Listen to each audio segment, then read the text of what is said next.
Un saludo agradecido a la comunidad de los Padres Carmelitas Descalzos, a la Cofradía del Carmen y a todos los presentes. Todos amamos a Jesucristo, a la Virgen Santísima, a Santa Teresa de Jesús, a San Juan de la Cruz, tan ligados a Medina del Campo, y en este momento a la beata Ana de Jesús. Ana de Jesús tiene una primera característica singular, que es medinense. El propio Papa Francisco, ahora que eso se suele dejar a los obispos, el propio Papa Francisco en Bruselas la proclamó beata, como sabéis, el día de San Miguel del año 2024. Ella había nacido aquí en Medina del Campo el 25 de noviembre, en aquel tiempo se honraba ese día como Día de Santa Catalina de Alejandría, de 1545. Sabéis también que vivió de niña en Medina del Campo y en un momento dado, porque había quedado huérfana de padre y de madre, deja de vivir con su abuela materna en Medina del Campo y va con la abuela paterna a Plasencia. Siendo adolescente en Plasencia, siente con mucha fuerza el llamamiento a entregarse a Dios. Pero ella, esto es acorde a su personalidad, que fue siempre muy radical y se exigía mucho a sí misma, ella quiere una entrega total. Y por eso no le bastaba cualquier monasterio, porque en aquel tiempo había bastantes monasterios de monjas de tipo señorial, que se llevaba una vida más cómoda, y bueno, eso era aceptado, no causaba especial escándalo, pero a ella le parecía que no, que tenía que darlo todo a Cristo, darlo todo y darse ella entera a Cristo. Y aquí es donde aparece Santa Teresa de Jesús. Y luego aparecerá San Juan de la Cruz. Esta beata medinense tiene esa particularidad que no comparten otros y otras frailes y monjas de aquel tiempo, que fue muy discípula de Santa Teresa y muy discípula de San Juan de la Cruz, que tuvo un trato muy afectuoso y de confianza con Santa Teresa y un trato realmente amistoso y de confianza con San Juan de la Cruz. Es un caso singular. Por supuesto, no se puede comparar porque cada persona, ya sabéis que cuando Dios te hace, rompe el molde. Por eso no nos podemos comparar unos con otros. Pero el caso de Ana de Jesús realmente es singular. Estábamos diciendo que ella va, por asuntos familiares, vive en Plasencia, en casa de su abuela paterna, y se dirige espiritualmente con un jesuita llamado Pedro Rodríguez. El padre Pedro Rodríguez sabe que esta joven Ana de Lovera necesita un monasterio para ella, pero no sabía muy bien dónde enviarla, hasta que él, Pedro Rodríguez, en Toledo, conoce a la Madre Teresa de Jesús y a las Carmelitas Descalzas. Y dice, esto es, para Ana es esto. Y él mismo se dirige a la Madre Teresa y le habla de la joven Ana de Lovera y Torres, que no era una muchacha, ya tenía en aquel tiempo cerca de 25 años, era una mujer, que tenía las ideas muy claras, una voluntad muy firme y sobre todo un gran amor a Jesucristo. Santa Teresa dice, esa es para un monasterio mío, porque Santa Teresa era consciente de que Dios llamaba a unas jóvenes a los monasterios de Carmelitas Descalzas y a otras jóvenes a otras casas religiosas. Dice, esta sí, esta es para los míos. Así que antes de conocerse personalmente, ya la Madre Teresa de Jesús y Ana de Lovera tienen un contacto a través del padre Pedro Rodríguez jesuita y también epistolar, a través de cartas. En el año 1570 no había cumplido todavía los 25 años que he dicho, los cumplía en noviembre. En el año 1570 como que Dios lo precipita todo. Hay veces que tenemos que esperar y en un momento dado Dios lo resuelve todo. Además, sin que nosotros lo hagamos casi nada, es la divina providencia. Ese año fallecen sus dos abuelas, la abuela de Medina del Campo y la abuela de Plasencia. Ese año, el 2 de abril, le escribe personalmente Santa Teresa diciéndole: Doña Ana la recibimos para monja y la quiero en Ávila, en el primer monasterio que yo he fundado, porque a estas alturas Santa Teresa ya había fundado 7 y estaba a punto de fundar el 8º. La quiero en Ávila. El 26 de julio, día de Santa Ana, sale de Plasencia camino de Ávila. La acompañaron los jóvenes hidalgos. En aquel tiempo ya sabéis que esto de las clases sociales era muy importante, de Plasencia durante un tiempo. Llegó a Ávila y el 1 de agosto toma el hábito. El 1 de agosto en aquel tiempo se celebraba una fiesta que, por cierto, en algunos pueblos se sigue celebrando el 1 de agosto, San Pedro Advíncula. Y la bendita doña Ana de Lovera y Torres dijo: bueno, pues llamarme Ana de San Pedro. ¿Qué cosa más bonita que San Pedro encadenado? Eso significa San Pedro Advíncula. San Pedro en la cárcel. Bueno, pues recordar el amor de San Pedro a Cristo.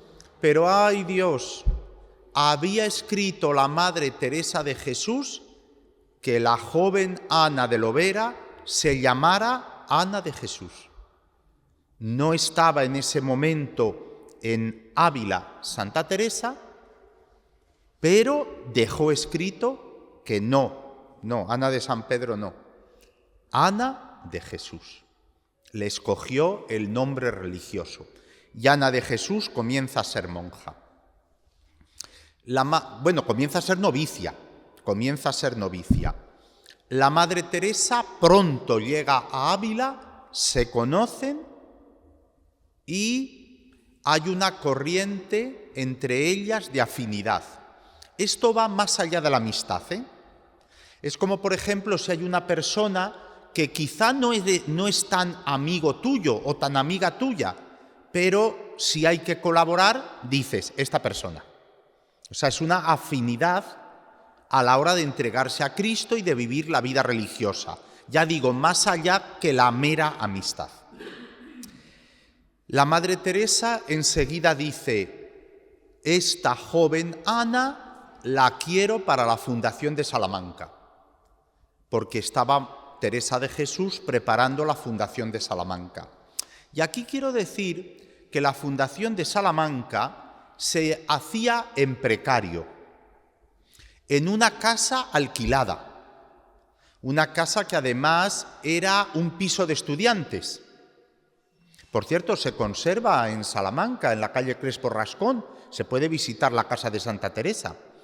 Era una casa de estudiantes que salieron el 1 de noviembre de aquel año 1570, salieron dando voces y protestando. Uno de ellos llegó a ser obispo de Barbastro, pero en aquel momento salía maldiciendo como los demás. Y Teresa dice: esto va a ser difícil, porque como es una casa alquilada y no tiene pinta de monasterio, el obispo les dejaba tener misa todos los días en la capilla, pero no quería que tuvieran el Santísimo Sacramento en el sagrario, lo cual para las monjas era un sufrimiento enorme. Y luego que había que pagar la renta, o sea que estaban, en precario. Ustedes saben que no tiene nada que ver vivir en una casa de otra persona que en casa propia. Por eso quiso a Ana de Jesús, porque era una mujer decidida, capaz de todo esto. Claro, aunque la Madre Teresa de Jesús funda el 1 de enero en Salamanca, las monjas de Medina del Campo y de Ávila que fueron a Salamanca no fueron hasta finales de noviembre, cuando ya la Madre Teresa y una compañera, María del Sacramento, habían preparado todo debidamente. Y los benefactores de la ciudad de Salamanca, sobre todo el señor Gutiérrez, que tenía hijas monjas, y Martín Gutiérrez, el rector de los jesuitas, que era de Almodóvar del Campo, por cierto, pues, y luego murió mártir, pues apañaron un poco la casa, ¿no? Pues bien, cuando estas jóvenes monjas de Ávila, entre ellas la novicia Ana de Jesús, van hacia Salamanca, pasan por Mancera de Abajo, donde estaban los primeros carmelitas descalzos. Y ahí estaba de maestro de novicios el padre Juan de la Cruz. Así que esta novicia, que había entrado el 1 de agosto, aproximadamente el último día de noviembre, ya conoció al padre Juan de la Cruz. Es verdad que lo conoció un poquito, porque se bajaron de la carreta, estuvieron hablando con los frailes les dijeron, vino la Madre Teresa, vino con ella la hermana Antonia, en fin, estuvieron dialogando. Le dijimos esto a la Madre Teresa, la Madre Teresa nos dijo esto, paréntesis, los frailes habían hecho poco caso a la Madre Teresa, pero bueno, eso ahora. Y ya se conocieron. La joven novicia había conocido en Ávila a la Madre Teresa de Jesús, de la cual ya sabía, y aquí conoció personalmente al padre Juan de la Cruz y al pequeño grupo, no serían más de 12, de carmelitas descalzos. Unos eran frailes profesos y otros eran jóvenes novicios. En Salamanca, como vivían, perdonen que lo he dicho ya varias veces, en precario, no había habitaciones para todas, así que tenían que compartir algunas habitaciones. Y la Madre Teresa y la novicia Ana de Jesús compartieron celda durante años. Es verdad que la Madre Teresa hacía viajes, iba, volvía a Salamanca, pero siempre compartieron celda. Lógicamente esto luego dejó de hacerse, porque pudieron irse a otro lugar y tener un convento con celdas suficientes para que cada monja estuviera en su celda. Pero en este momento compartieron celda y compartieron confidencias y compartieron sueños, y el afán de la Madre Teresa, el único que llevaba en el corazón, salvar a las almas, orar por la Iglesia, que todos conozcan a Cristo y todos se salven, pasó a Ana de Jesús. Y también la manera de ser y de actuar de la Madre Teresa. Cuando la Madre Teresa fue elegida, elegida no por las monjas, sino impuesta por el visitador apostólico, priora de la Encarnación, tuvo que dejar el convento de Salamanca e ir a la Encarnación, y antes de salir de Salamanca le dijo a la priora, Ana de la Encarnación, eran parientes Santa Teresa y Ana de la Encarnación, y Ana de la Encarnación había estado de priora en Medina del Campo, le dijo, los casos difíciles consúltelos con la novicia. Así se lo dijo. Los casos difíciles consúltelo con Ana de Jesús. Y le dijo a las demás novicias, porque había varias, la hermana Ana de Jesús será la primera entre vosotras. Así que, cuando estéis reunidas y no esté la madre priora, ella hace, en español moderno diríamos de coordinadora. En el siglo XVI ella hace de mayor. Bueno, pues desde el principio la Madre Teresa confió en ella.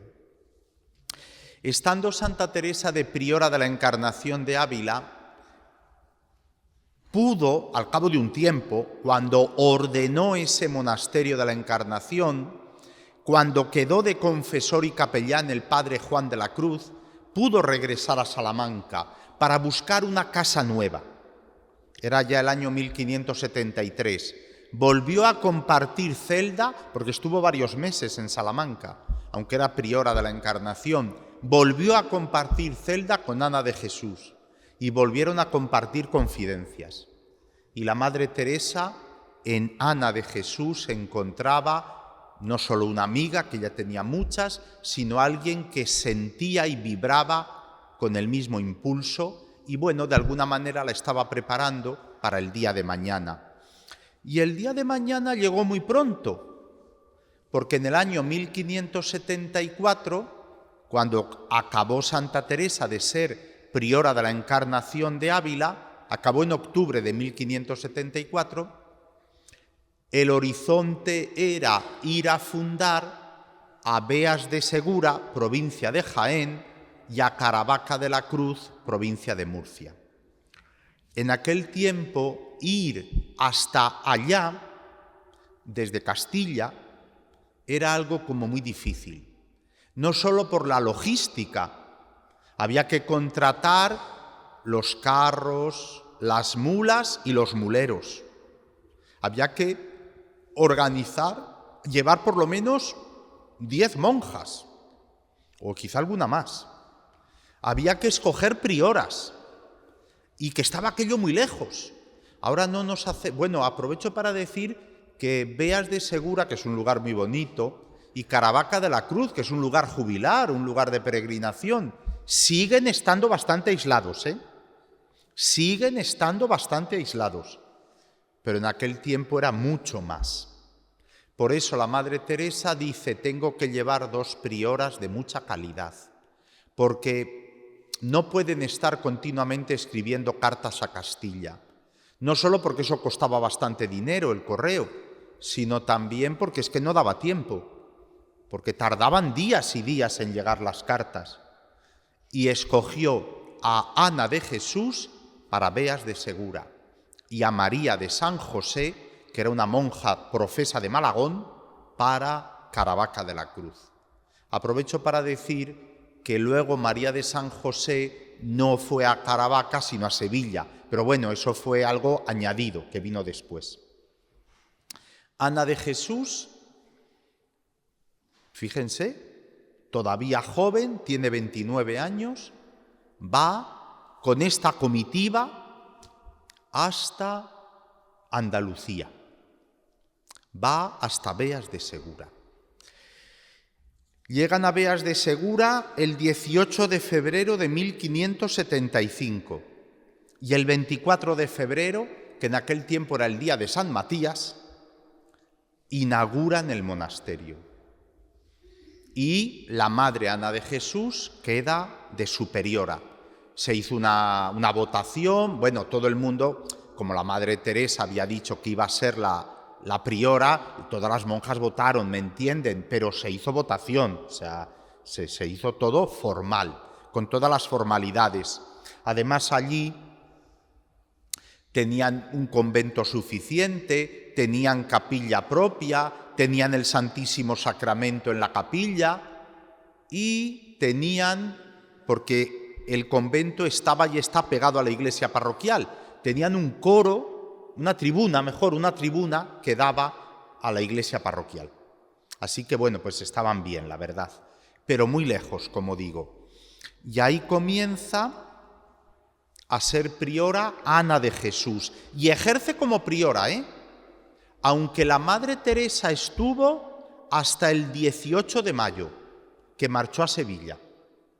O sea, desde el 18 de febrero hasta el 18 de mayo vuelven a estar juntas Ana de Jesús y la Madre Teresa de Jesús, vuelven a dormir en la misma celda, porque estaban en obras y había que hacerlo así, y vuelven a compartir todo. Y ya la Madre Teresa, el 18 de marzo, el 18 de mayo, marcha para Sevilla y no se volvieron a ver. No se volvieron a ver, porque en aquel tiempo evidentemente no había facilidades para viajar.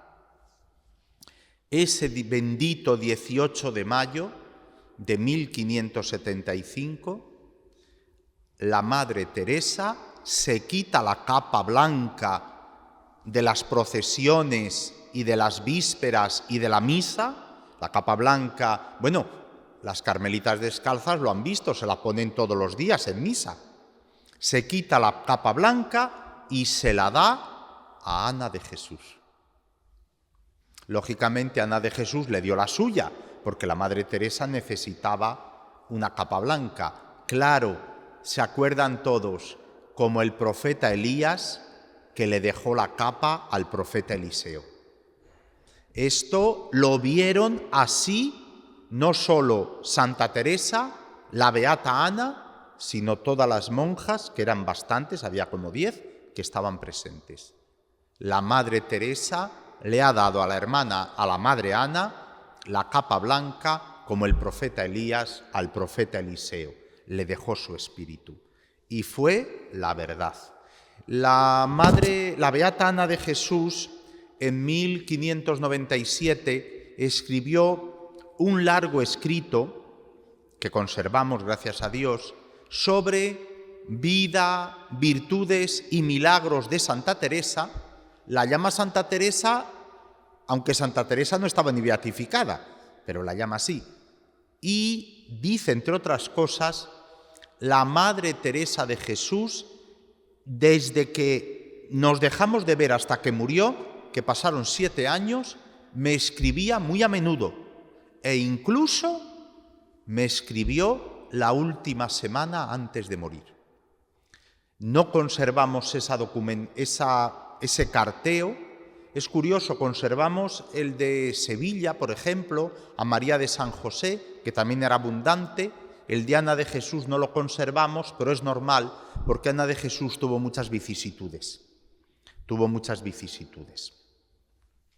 La Madre Ana de Jesús aprende de Santa Teresa cómo hay que comportarse, cómo hay que ser cristiana. Y lo primero de todo, lo que llamaban entonces desasimiento. O sea, no apegarse ni a las personas, ni a las cosas, ni a las pretensiones. Ser libre. Aunque ames a alguien, ser libre, porque el corazón es solo para Cristo. Aunque ames algo, no poner tu felicidad en ese algo, porque el único que da felicidad y paz es Cristo. Y luego las pretensiones. Esto es tremendo y dentro de la Iglesia pasa. Cuando una persona tiene una pretensión en una parroquia, en una cofradía, oye, se crea una pelea, una disputa, y a veces son cosas de nada. Son cosas que si el jarrón ahí, que si esto, que si... ¿Me entienden? Es cosas de... Bueno, hay que ser libres. Esto lo aprendió Ana de Jesús, por eso luego ella marchó a Francia y a Flandes, aunque le encantaba España, porque era libre. De la Madre Teresa de Jesús aprendió también la manera de hermandad. Esta es una expresión de Santa Teresa. Hoy día diríamos fraternidad, pero ella dice, Santa Teresa, nuestra manera de hermandad. Las monjas todos los días, después de comer y después de cenar, tienen 1 hora de recreación. Y todo, otra palabra de Santa Teresa, con llaneza, con sencillez, con transparencia. Dice Santa Teresa, sin trampantojos. Nosotros diríamos sin hipocresía, sin disimulos. A veces decir la verdad de lo que sientes puede provocar sonrojo, pero es bueno para la madurez de la persona y para el bien del grupo, sea una familia, una comunidad religiosa o un grupo cristiano. De la Madre Teresa de Jesús, Ana de Jesús aprendió el trato con los frailes. Ana de Jesús siempre quiso que los frailes carmelitas descalzos fueran los confesores y los superiores. siempre, y luchó por ello. Porque decía la madre Ana de Jesús decía: Santa Teresa, nuestra madre, sentía la necesidad de que las monjas fuéramos acompañadas por los frailes. Necesitamos frailes, sacerdotes que nos acompañen. Luego la madre Ana de Jesús aprendió de Santa Teresa que hay que ser la priora, madre en oficio de priora. La priora no es la superiora, sino es la que está delante, la que mueve a todas y la que está en el centro, la que congrega a todas. La frase de Santa Teresa: madre en oficio de priora. Aprovecho para decir que en aquel tiempo, como ustedes saben, había mucho respeto a los mayores. Dentro del hogar se respetaba a los padres, cosas que ahora se ven, entonces no sucedía nunca. O sea, tú no replicabas a tu padre o a tu madre, nunca. En aquel tiempo se obedecía mucho a los padres y en aquel tiempo se obedecía mucho a las autoridades. O sea, había una manera de vivir la autoridad y la obediencia que no la hay ahora. En ese sentido, la madre Ana de Jesús siempre fue una priora decidida que gobernaba. Y las súbditas, las monjas, siempre la trataron con mucha reverencia, pero ella quiso ser siempre madre en oficio de priora, dentro de los usos de su tiempo. Y aprovecho para decir que, por ejemplo, cuando estuvieron en Francia y en Bélgica, allí los grandes monasterios benedictinos, cistercienses, las abadesas, eran como grandes señoras que vivían en el camarín abacial con varias habitaciones y que, aunque comían con las demás, comían en una mesa aparte. Bueno, las carmelitas descalzas, nada de eso. Y como dice Santa Teresa, la tabla de barrer comience por la priora. La priora iba a barrer, la priora iba a fregar la loza, en la lista, ¿me entienden? En la lista, con las demás. Bueno, pues la madre Ana de Jesús siempre lo vivió así. Y en ese sentido, en Francia y en Bélgica, las carmelitas descalzas, siendo monjas de estricta clausura, dieron un gran testimonio de sencillez, de pobreza, de simplicidad, de humildad. Ahora se emplea mucho una palabra, quizá por influencia de Santa Teresita, de pequeñez, frente al estilo señorial de las grandes abadías. Pero claro, ahora nosotros tenemos que Ana de Jesús está, hemos dicho, en Beas de Segura y ya no vuelve a ver a la Madre Teresa. A finales de octubre de 1578, lleva 3 años Ana de Jesús en Beas de Segura, aparece Juan de la Cruz. Aparece Juan de la Cruz. He dicho que ya lo conocía de vista. Es más, la beata Ana de Jesús conocía al hermano de Juan de la Cruz, a Francisco de Yepes. Acompañando a Ana de Jesús a la Madre Teresa, pasaron de Valladolid a Ávila y aquí, en las Carmelitas, bueno, aquí no en este edificio, en Medina del Campo, en las Carmelitas descalzas estuvieron en una profesión de la hermana Jerónima y estuvo Francisco de Yepes, el hermano del santo. Y la beata Ana de Jesús conocía a Francisco de Yepes. Es verdad que lo vio una vez en la vida y lo vio a través de la reja, pero se vieron y hablaron. Bueno, hablaron. Francisco de Yepes, que ya saben que era muy espontáneo, habló con las monjas con toda libertad. Y Ana de Jesús dijo: mira, el hermano del padre Fray Juan de la Cruz.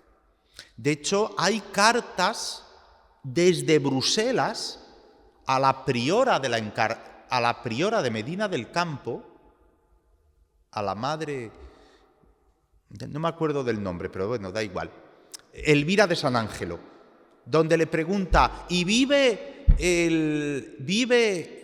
el señor Francisco de Yepes, tan santo como su hermano, había muerto ya, pero bueno, ella en Bruselas no lo sabía. Hay cartas, se conservan, que pregunta por él. Bueno, pues aparece Juan de la Cruz. Y Juan de la Cruz aparece, decían en aquel tiempo, desmedrado. Aparece macilento. Ya saben que había estado en Toledo 9 meses en una cárcel terrible. Había salido hambriento, había salido enfermo, porque del calor y de la comida había enfermado.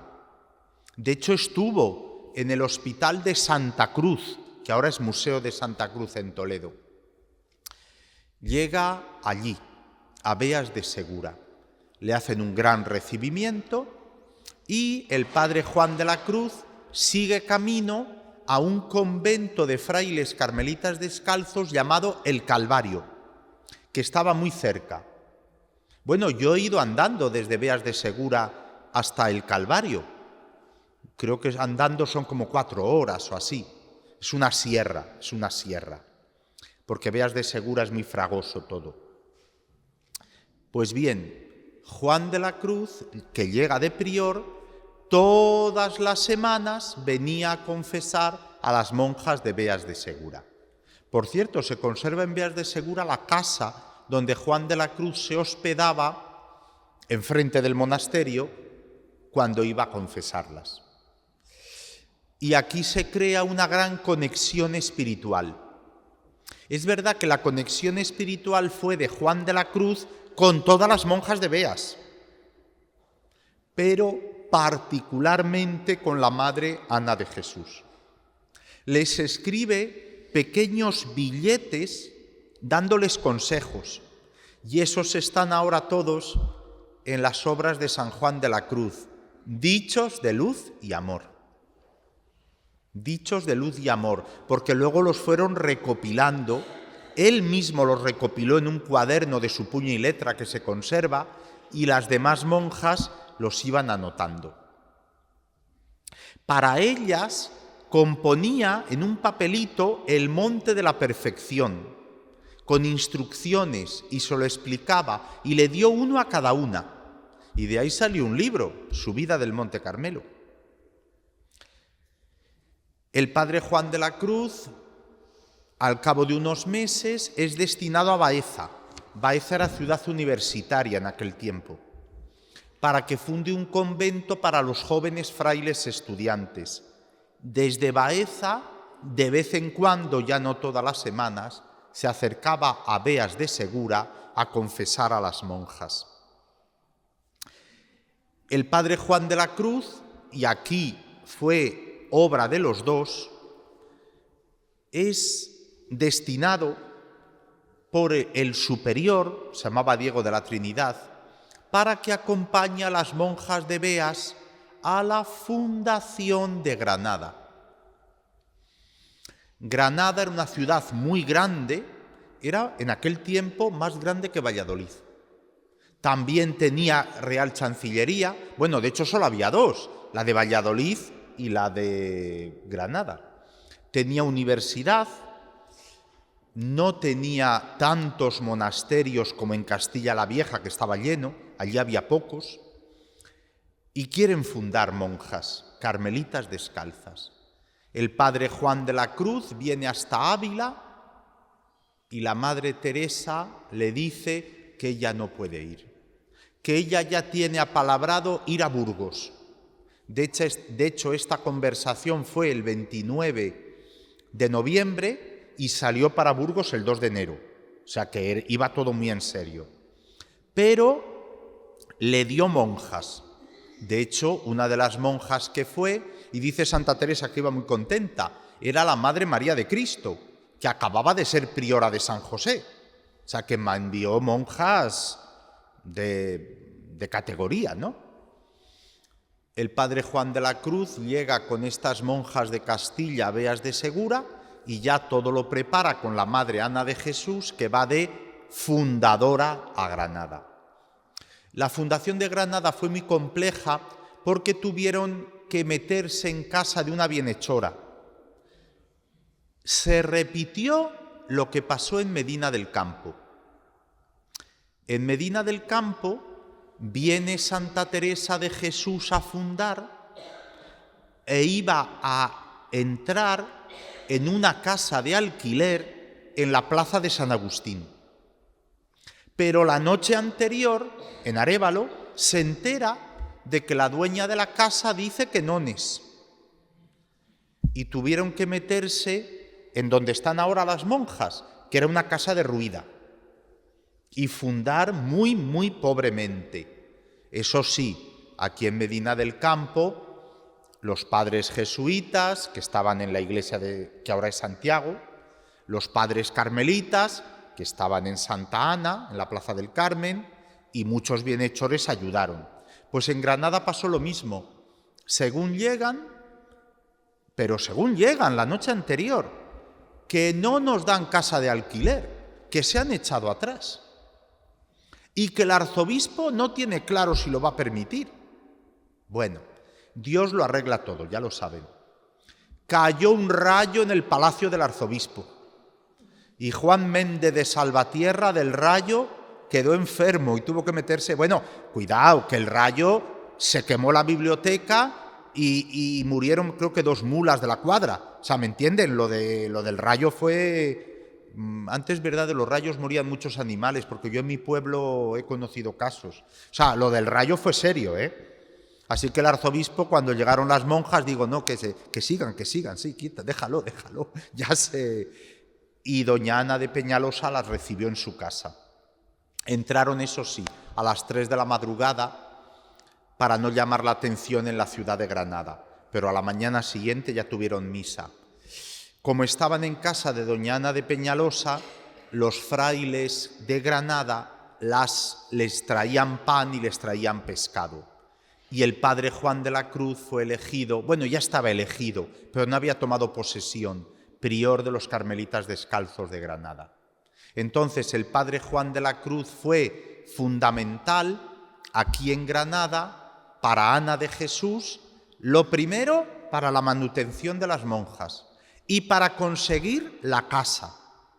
Al cabo de un tiempo lograron la casa donde están las Carmelitas Descalzas de Granada, la casa del gran capitán, porque era del duque de Sesa, un heredero del gran capitán. Era. El padre Juan de la Cruz fue fundamental para todo esto. Y luego, como confesor y director espiritual. ¿Y cuál sería la afinidad espiritual que el padre Juan de la Cruz, cuando terminó el cántico espiritual, su principal obra, aprovecho para decir, si ustedes nunca han leído nada de Juan de la Cruz, aparte de leer las poesías, los dichos de luz y amor, de los libros grandes, hay que empezar por el cántico espiritual, no es el primero que viene es su vida del Monte Carmelo, pero hay que empezar por el cántico espiritual. Es la obra principal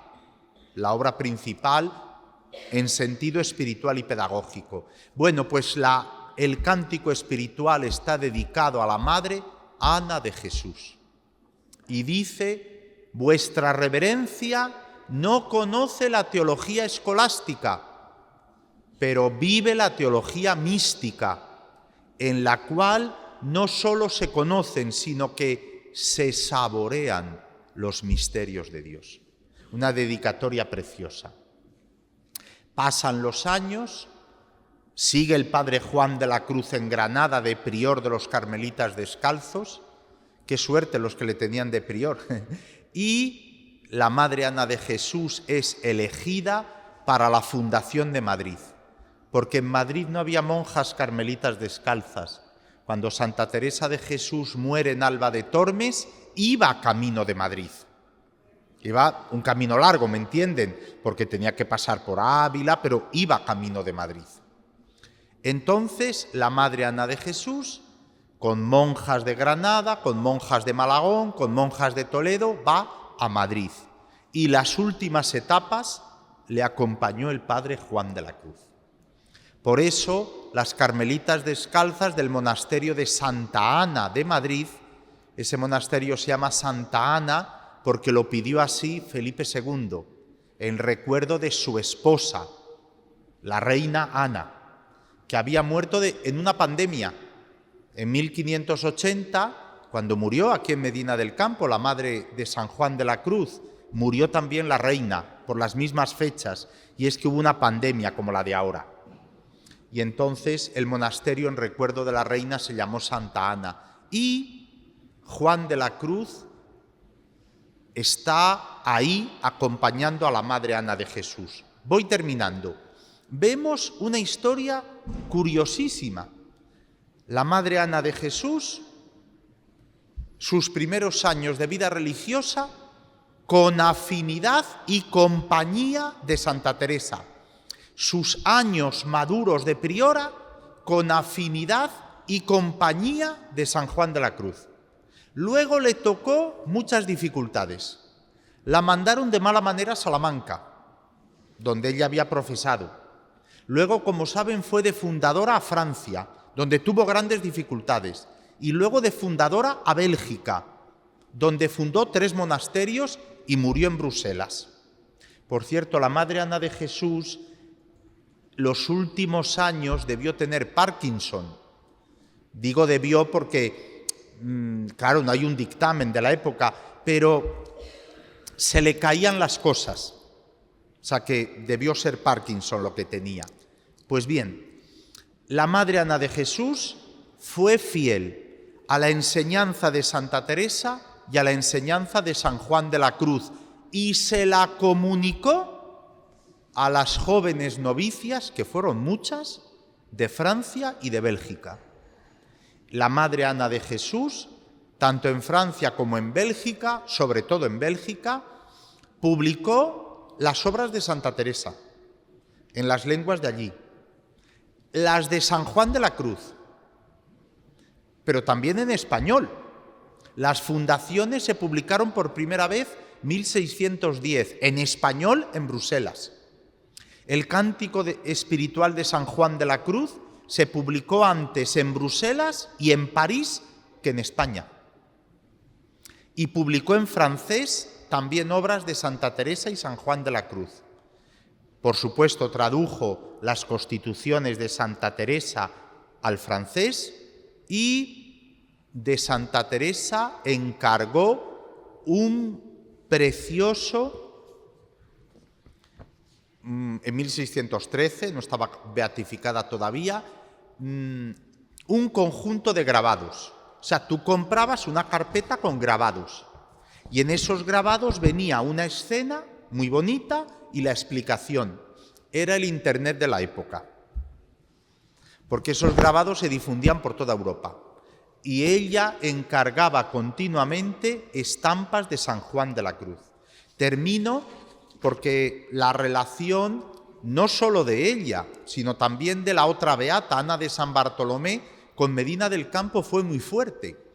Es curioso, aunque Ana de San Bartolomé era monja profesa de Ávila y Ana de Jesús, monja profesa de Salamanca, y de hecho escribían a sus monasterios, escribían continuamente a Medina del Campo y concretamente a la priora Elvira de San Ángelo pidiendo estampas. Se ve que Medina del Campo era el centro distribuidor. Era la época de las ferias. Era el centro distribuidor. Y concretamente las primeras estampas de San Juan de la Cruz de Francia y de Bélgica llegaron desde Medina del Campo. Y la Madre Ana de Jesús las repartía, por supuesto, gratuitamente, para que el frailecito santo fuera conocido. Lo digo porque la Madre Teresa era ya conocida y venerada, pero Juan de la Cruz había que darlo a conocer. Le doy muchas gracias a todos por estar aquí y sobre todo a Dios. Gloria al Padre y al Hijo y al Espíritu Santo.